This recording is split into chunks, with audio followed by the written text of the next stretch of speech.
Welcome to the SBI Podcast, offering CEOs, sales and marketing leaders ideas to make the number.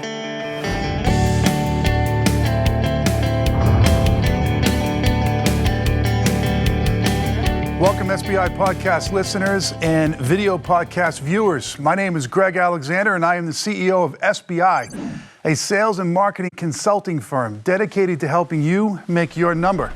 This is the weekly SBI Podcast, and its purpose is to help you make your number by getting your peers to share with you how they make theirs.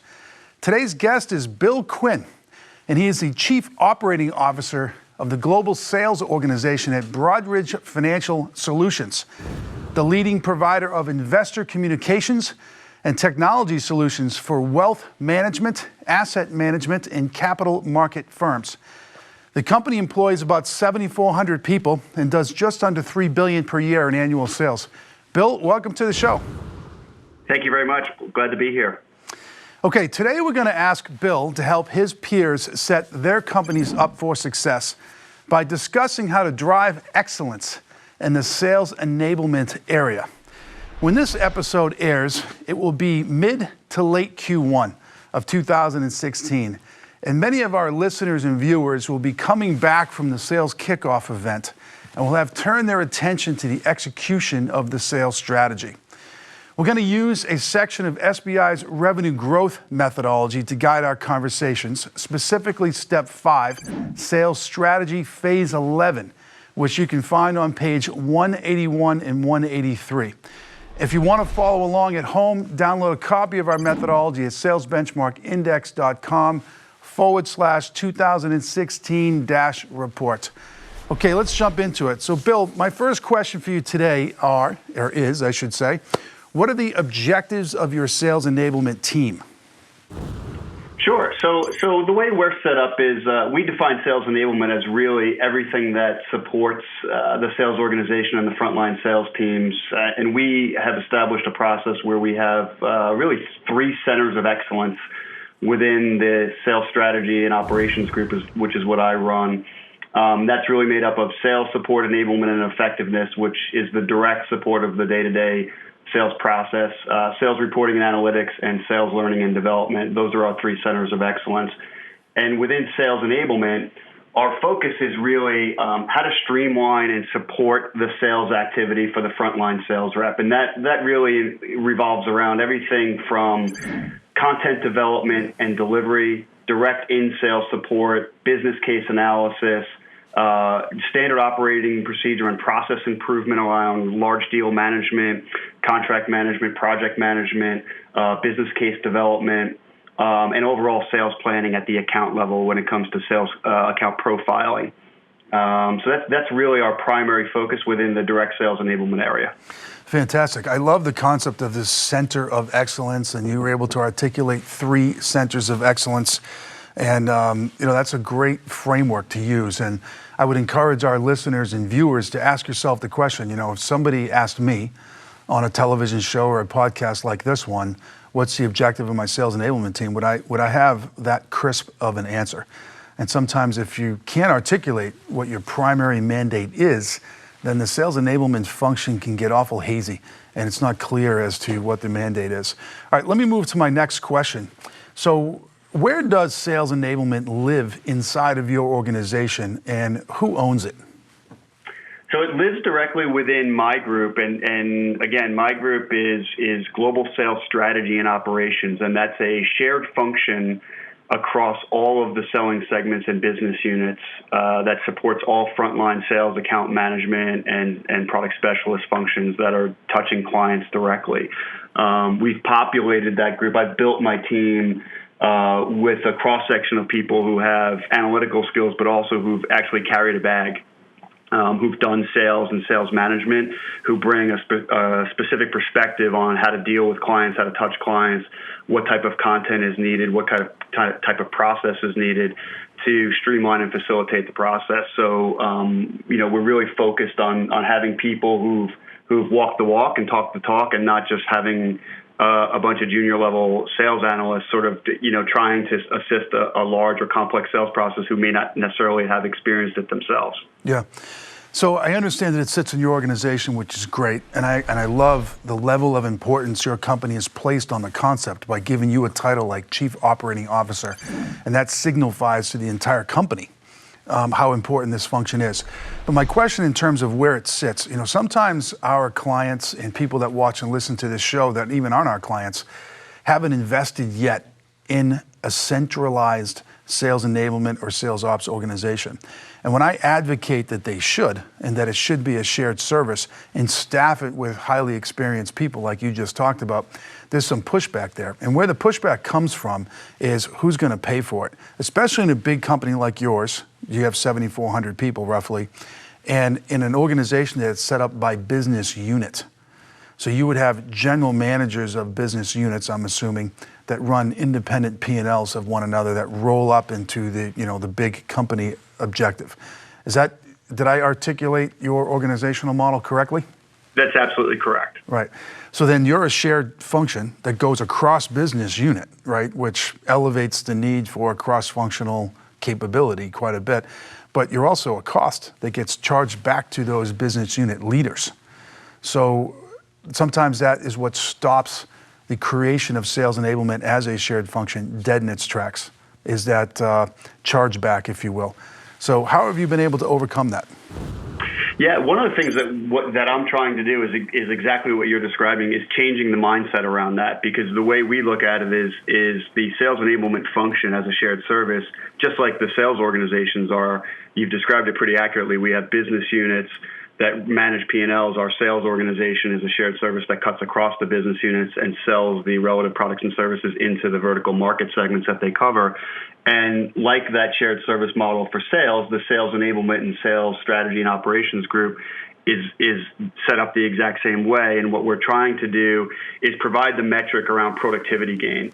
So if we can provide tools, process, content, and day-to-day support that elevates the size of our pipeline, that accelerates our sales process to get revenue in the door faster, we can justify the spend that we're putting in the infrastructure investment, not just by hiring more salespeople. The general, objective is you can't really really exponentially get to a better place on your sales goal. Our goal, our stated Broadridge goal, is to double our sales target over the next 3 to 4 years. Fiscal years. We're not going to do that by just hiring more salespeople and asking them to cover a bigger quota. We have to create an infrastructure and a process to make them more productive. So every individual who is already out there and the new ones that we're bringing on are getting up to speed that much quicker. They have the tools that they need to become more productive in a faster paced, timeline and environment, and produce results at an accelerated pace. And we really think that is what is going to really drive our trajectory for growth. It's not just about asking people to do more who are carrying the bag and carrying the quota. Yep. And I love the concept of the productivity number measured in revenue per head. So your company wants to double in the next 3 to 4 fiscal years, right? That's a big goal. And there's 2 ways to do that. You can either double the head count, or you can hire but maybe not double and get more from each individual head. And the way that you do that is the programs and the processes that you put in place. Exactly right. Let's stay on this concept of the business unit organizational model for a moment. And I've seen this work very effectively, and we've worked with your company, and you're very successful with this model, which is great. One of the challenges, however, is when you're a centralized group serving multiple business units who are your internal customers, you have to invite the sales team to tell you what their sales enablement needs are, and collecting the requirements and distilling the requirements from maybe things that might be noisy, that aren't necessary, but are being put forth to you by maybe some loud or opinionated people, versus maybe there's some needs that people haven't even voiced yet, needs that maybe they don't even know they have. So how do you collect the needs of the sales force so that you respond to things with them that they want? Yeah, it's a great question, and it's something that I've been pretty focused on since I've taken this role, is making sure that I'm instilling in everyone on my team that their customer is essentially the sales organization. So everyone in my group who's in a sales and effectiveness or enablement function or or L&D function or reporting and analytics function, the sales leaders and their sales managers and their producing sales associates are our customers. So we have to be very vocal about making sure we're asking them what their needs are, what their requirements are, what they're struggling with. We do that both informally on a day-to-day basis. We also do it formally through monthly and quarterly business reviews. And the QBRs we actually do with the business segment leaders as well. So we have the SBUs aligned to their primary selling segment leaders, and we have reviews of what's going on with sales reporting, closed sales reports, as well as tools, enablement, additional resources that they may need to help drive sales results. And we do that on a regular basis. I've also structured our group so that we have sort of a matrixed alignment to the sales leaders covering the market segments, but also the business units who are actually producing the services and are the delivery mechanism. So we have sort of, people that have inherent knowledge and subject matter expertise aligned to both the business unit and the sales leaders, so they kind of know who the point person is around specific disciplines, and we continue to build that knowledge base up. Yeah, I love the structure. I think a lot of organizations informally collect needs from sales forces, as you do, and that's a good thing to do because you want to be agile and responsive and things come up in real time. But having this structured approach around the QBR in particular and making sure that you instill in your team that their customer is a Salesforce and that QBR is a central area for them to understand what the needs are is fantastic. All right. We're going to take a short break. When we come back, Bill and I will discuss content development and playbook creation. So stick around after the break. You are watching SBI TV. This is a monthly web TV show featuring guests just like you, executives trying to grow their revenues. Each month, you can peek behind the scenes and watch your peers discuss their strategies for how they make their numbers. You are not going to want to miss this.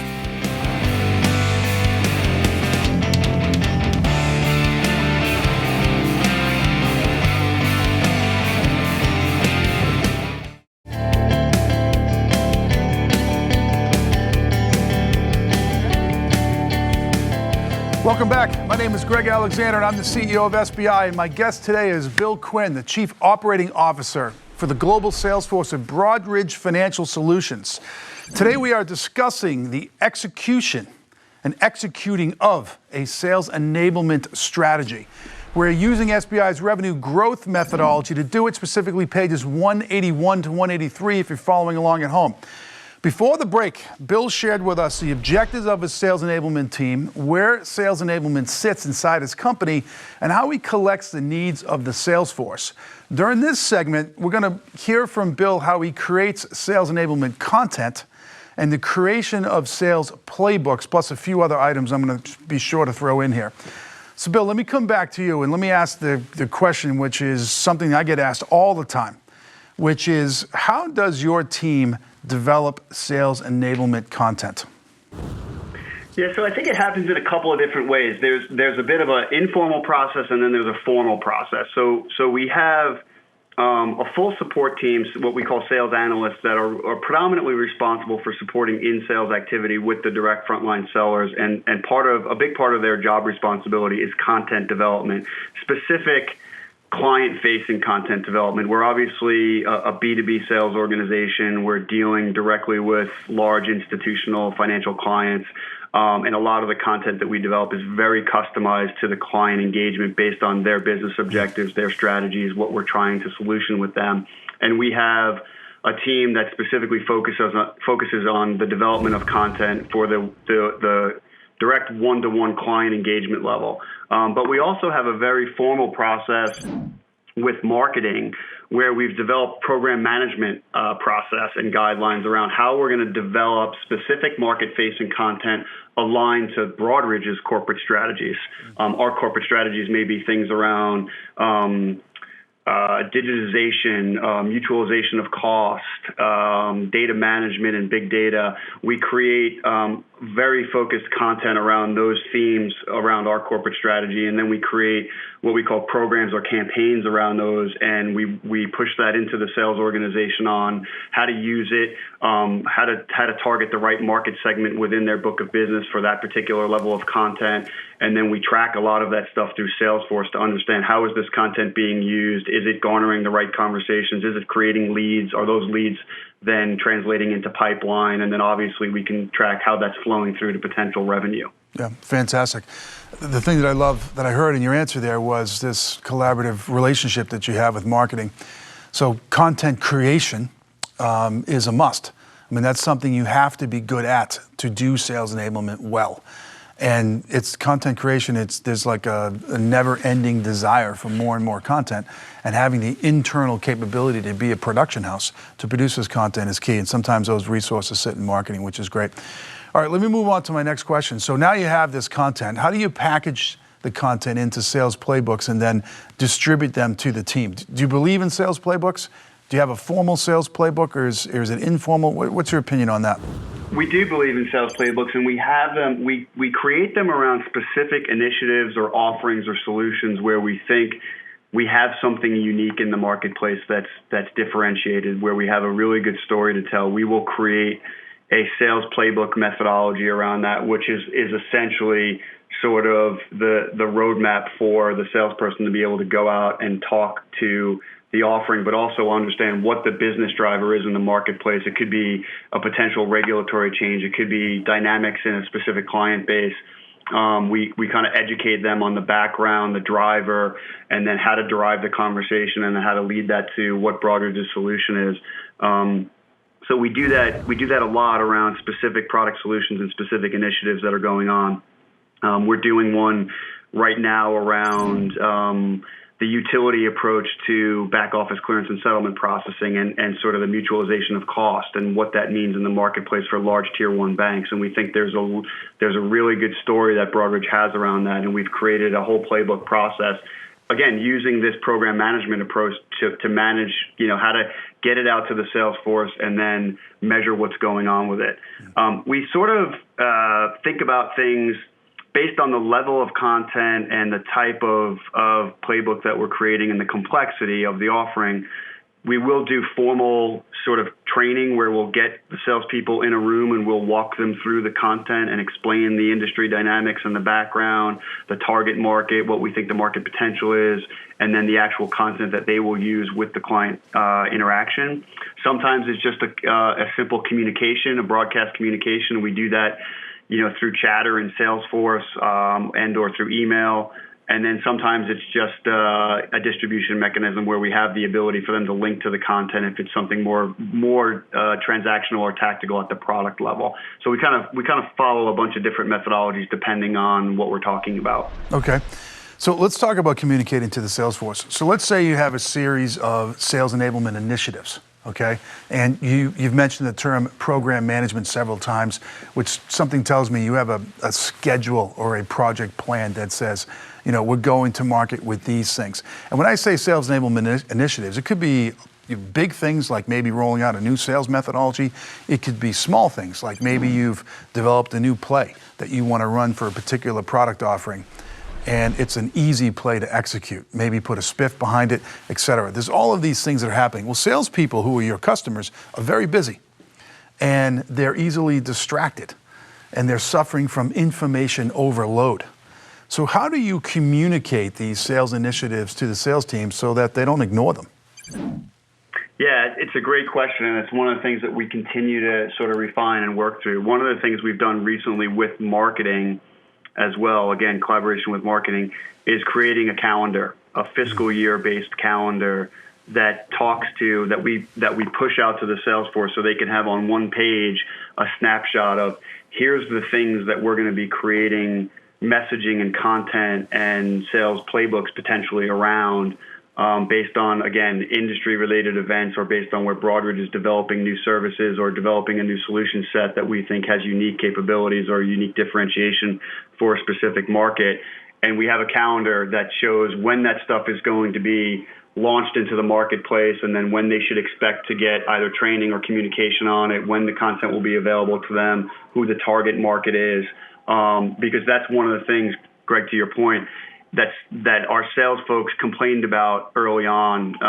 Before I had even taken this role, there was a lot of concern around, there's so many things going on, and I'm not really sure what I'm supposed to digest and what I'm supposed to use and how I then take it and bring it forward into the marketplace and to my clients. So we definitely are trying to get better at creating that sort of longer term view of that content and those initiatives and giving that information out to the sales force earlier on.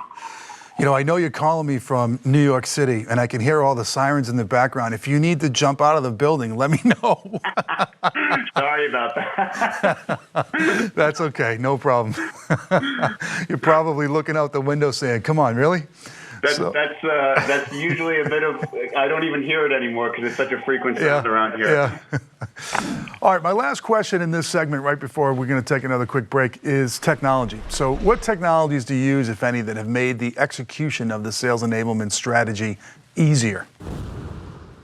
Yeah, I mean, we're a big Salesforce.com shop. Okay. And we try to use Salesforce.com. One of my biggest focus areas is leveraging the full capability of Salesforce. I always sort of think about Salesforce.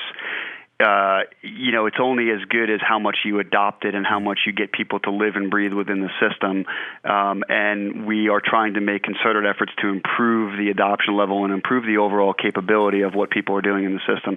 But from a sales enablement perspective, specifically, we sort of use it as a little bit of a crowdsourcing methodology where we have these libraries set up in the system for all of the sales content that we create, whether it's with marketing, whether it's one-off for a specific client engagement. And my team is responsible for organizing, tagging, metadata tagging all of the content and creating folder metaphors and libraries on organization of all of our content. And we really try to promote to our sales force as we develop or as you develop more content specifically for a client engagement, send it back to us, upload it to the library. We'll tag it based on all the keywords, client names, specific products or solutions that are referenced, things of that nature, and then that becomes available to anyone else in the organization who may want to look at it. So anyone at any time can go into Salesforce and be able to do a keyword search on a client name, on a product, on a solution, on an industry regulation, on any number of things, and pull up any level of content that's been created and approved for use in the marketplace. Mm-hmm. And we've had tremendous success with that in a very short period of time since we've rolled it out about 3 or 4 months ago, and the sales teams love it because they now have one place within the ecosystem of their primary technology portal, which is Salesforce.com, to be able to access whatever content they're looking for. Yeah. I mean, knowledge management is a really hard thing. And salespeople get frustrated when you tell them that you have all this great content. They go to the system, whatever the system is. Your system happens to be Salesforce. They do what they think is a simple search, and they can't find anything.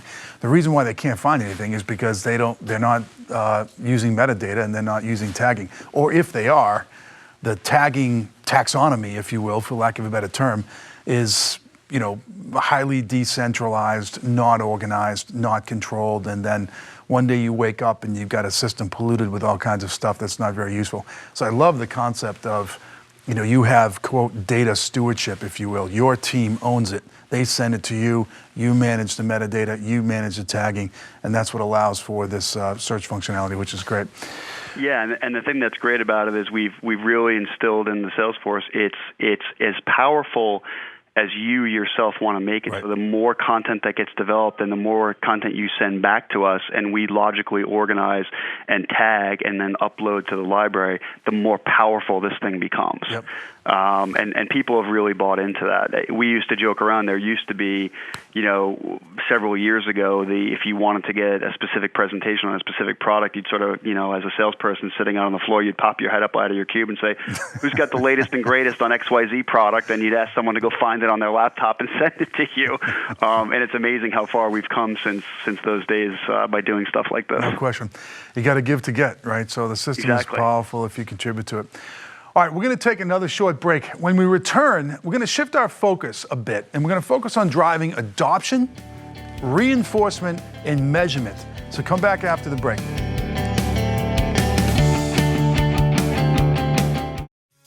Making your number is hard. Your problems are complex.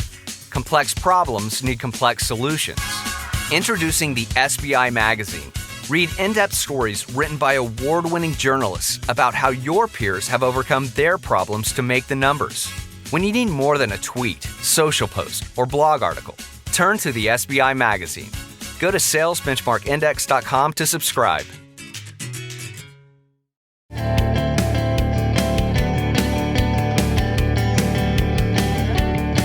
My name is Greg Alexander. Welcome back, everybody. I'm the CEO of SBI. My guest today is Bill Quinn of Broadridge Financial Solutions. Today we are discussing how to drive the execution of a sales enablement plan. During this segment, we're going to hear from Bill on how to drive adoption of the sales enablement plan, his reinforcement approach, and how he measures the success of the program. So, Bill, how do you make sure the sales teams know what sales enablement tools are available to them?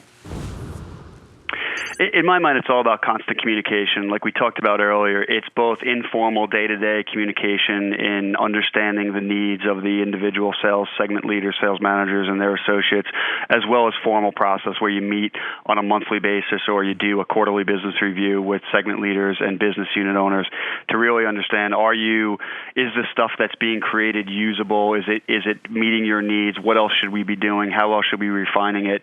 And you need to do both informal and formal communication process to really constantly be gathering that feedback and understanding what's working and what's not working. Right.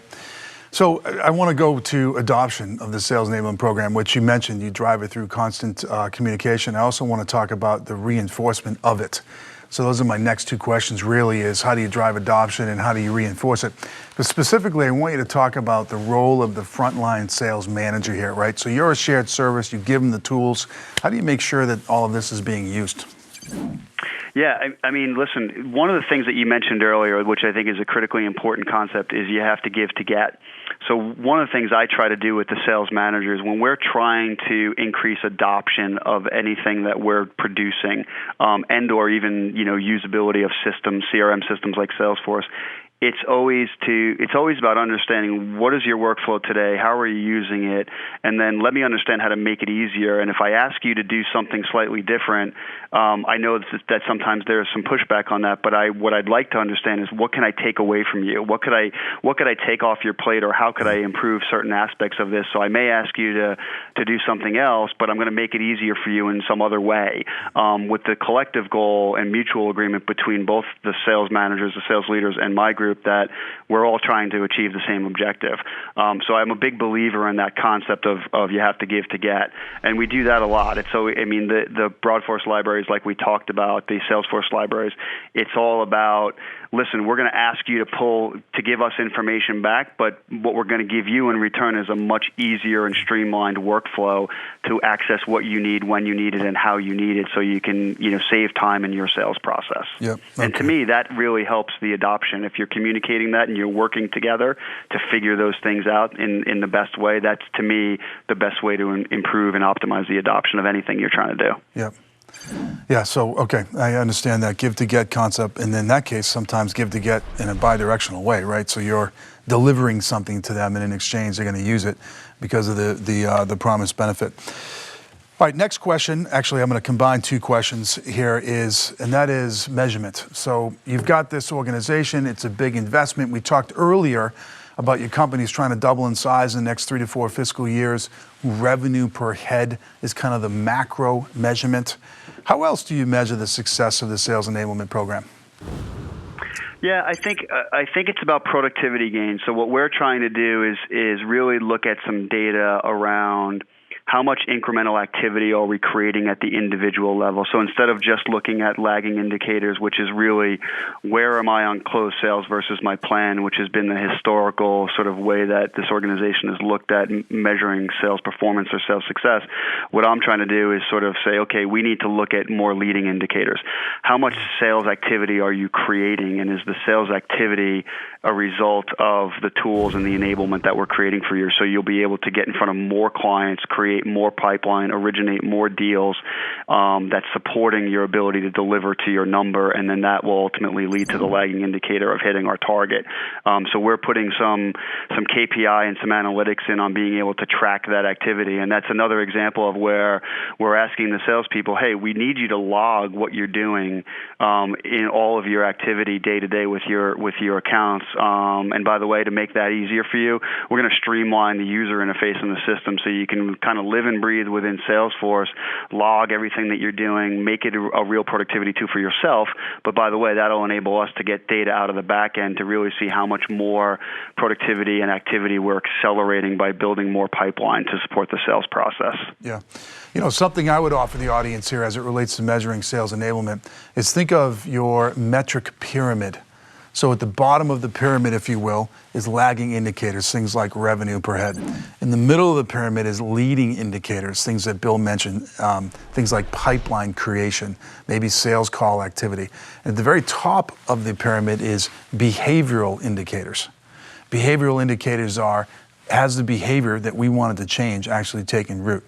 And is there any demonstration of that? Are there new activities that are happening in the organization that weren't happening previously that improve the leading indicator that flow into the lagging indicator? So something to think about there. All right, listen, we're going to take one more break, but when we come back, Bill and I are going to wrap all this up. We're going to tell you exactly what to do next if you are focused on executing a sales enablement program. So stick around after the break. We've got some great takeaway value for you.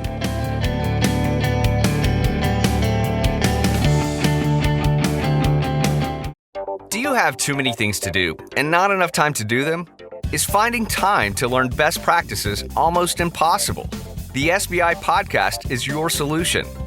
Turn time spent exercising, commuting, and traveling into productive learning time with a subscription to the SBI podcast.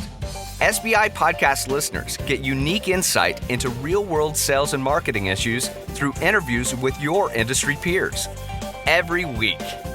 Find us on iTunes by searching for Sales Benchmark Index Podcast and subscribe today.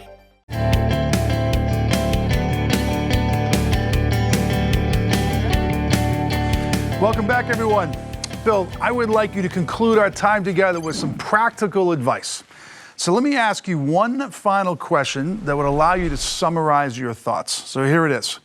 If you were tasked with piecing together a bunch of sales enablement tactics into a coherent sales enablement strategy and told to go implement it, what would you do first, second, and third?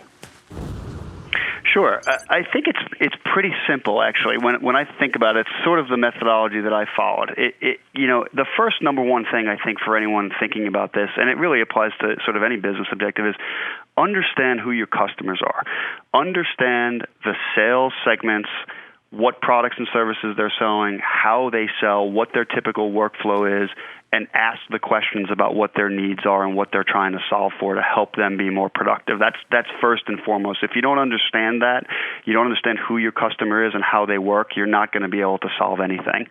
The second piece to me is develop both near and long-term objectives and deliverables. I always like to think about, as you understand the needs and you gather that data, there has to be quick wins that you can identify. And the quick wins are critically important because it's about building credibility with your customer, who's the sales organization, to say, hey, I've identified some real simple things here that just based on listening to you, I can deliver back to you and make your life easier. But by the way, I do hear that there's longer term, larger things that we ultimately need to work on together, and we're going to put a roadmap together to make sure that we march towards delivering those as well. So that's number two. That's critically important as far as I'm concerned. Getting sort of the near and long-term objectives and deliverables defined, and then being able to find those quick wins and deliver them.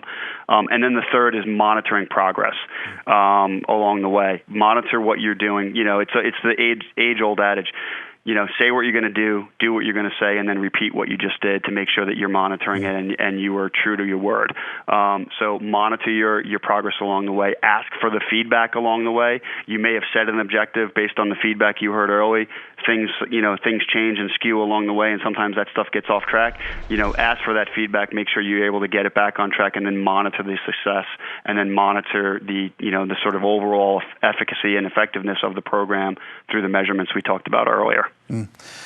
That's a great 1, 2, 3 punch. I appreciate you sharing that with us. All right, audience, let me give you my 2 cents.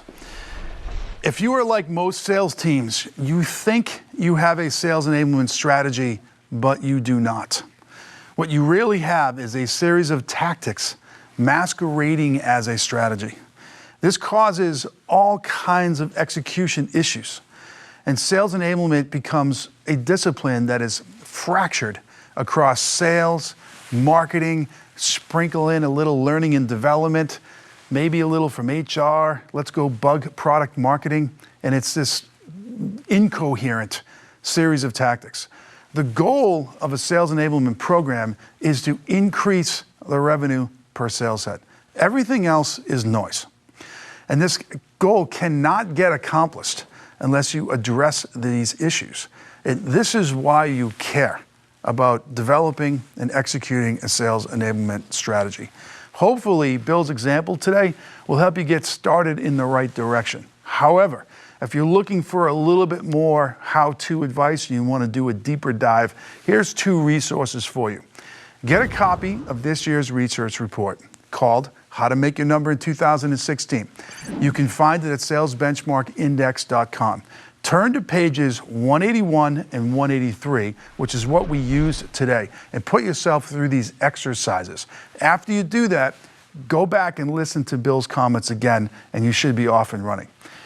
Also, you can have one of our experts lead you through a workshop, which will detail how to do this. So if you're doing it for the first time, maybe somebody holding your hand would be helpful and would be glad to do it. If you're interested in that, salesbenchmarkindex.com/2016 workshop. Request a workshop and we'll follow up with you.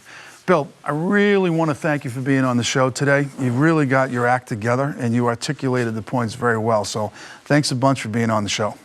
Thank you for having me. It was my pleasure. Great. And I want to give you, our audience, a big thank you. I appreciate the attention you give me every week. I know you're busy.